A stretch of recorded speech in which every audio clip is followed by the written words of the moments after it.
Ethan Parker never thought a single knock on his door could rewrite the story of his life, but that night, the night the rain fell like the sky itself was breaking, it changed everything. He'd been making microwave mac and cheese for his 7-year-old son, Noah. They were still finding their rhythm, just the two of them, ever since Ethan's wife, Emily, had passed away 2 years ago. Loss teaches you how to hold tight to what you still have. It also teaches you how to see what others might be losing, too. So when Ethan looked out his window and saw a figure, drenched, shivering, cradling a little girl in her arms, standing by his fence under the floodlight, something tugged at him harder than fear or doubt.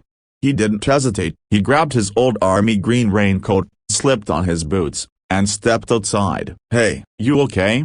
he shouted over the storm. The woman turned, her face pale but eyes sharp. She wore a soaked Army Reserve uniform and held a thin blanket around her daughter, whose tiny wheelchair was stuck in the mud. "I'm sorry," she called out. "I didn't mean to bother you. My car broke down." We tried to walk to the bus stop, but she glanced at the child, whose head rested limply on her shoulder. "She's not well. She needs her meds." I didn't know where else to go." Ethan looked at the little girl, no older than Noah, her hair plastered to her forehead, cheeks burning with fever. Without another word, he splashed through the puddles and lifted the girl into his arms. "Come on, you're not going anywhere tonight," he said firmly. Inside, the warmth hit them like a promise. Noah peeked out from behind the couch, eyes wide at the sight of this strange new pair. "This is," Ethan asked gently. "Sergeant Riley Monroe," she replied. "And this is Lucy." "Welcome,"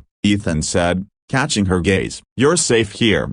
It wasn't easy explaining everything to Noah, but he seemed to understand more than he let on. He helped find dry blankets while Ethan made Lucy some soup and called the only open pharmacy in town. Through the long night, Ethan and Riley talked quietly over steaming mugs of tea. She told him about the struggle of coming home from deployment to a husband who couldn't handle a disabled child, who left when the tests came back confirming Lucy's muscular dystrophy. She spoke of nights spent in hospital waiting rooms, of cancelled shifts, of empty bank accounts and unanswered prayers. And Ethan told her about Emily, about the cancer that stole her smile, about the nights Noah would crawl into his bed and whisper, "Daddy, I miss Mommy," about how kindness sometimes felt like the only way to keep breathing.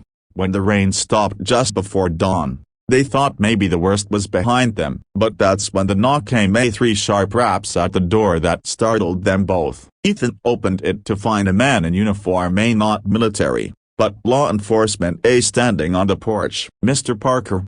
the officer asked. "Yeah, I'm sorry to bother you, sir. We had an APB out for Sergeant Monroe and her daughter. There was a misunderstanding. Her ex-husband filed a complaint. He claimed she took Lucy without permission." Riley's face drained of color. She grabbed Ethan's arm. "He's lying. He never even visits her. He wants custody to avoid paying child support. He thinks he can just take her away." Ethan felt something primal stir in his chest, a kind of protective rage he hadn't known since he'd lost Emily. He stepped forward, blocking Riley and Lucy behind him. "Officer, I think you should know this woman hasn't done anything wrong. She's been here all night. You can check the security camera at the pharmacy." She picked up Lucy's meds, not running from anyone. There was a tense silence, broken only by Lucy's soft cough from the couch. The officer hesitated, looking at the little girl. Finally, he nodded. "I'll note your statement, Mr. Parker. For now,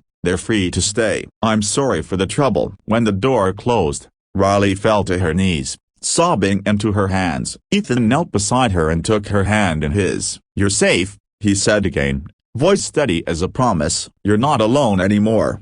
Months passed. The rains turned to spring sunshine. Riley found work at the local VFW, helping other veterans navigate the tangle of red tape. Lucy and Noah became inseparable. He pushed her wheelchair through the park trails, careful not to hit bumps. They laughed together in a way that made Ethan believe in miracles again. And for Ethan, he learned that sometimes family isn't just who you're born with, it's who you open your door to in the middle of a storm. It's the people who knock when you least expect it, who bring with them a chance to heal the parts of you thought were gone forever. So when that one knock came, It didn't break his life apart, it put it back together. Because kindness isn't about fixing everything. Sometimes, it's just about standing in the rain with someone until the sun comes back. And when it did, Ethan, Noah, Riley, and Lucy were there together. A new kind of family, born not out of blood, but out of the simple, stubborn belief that no one should ever have to weather the storm alone.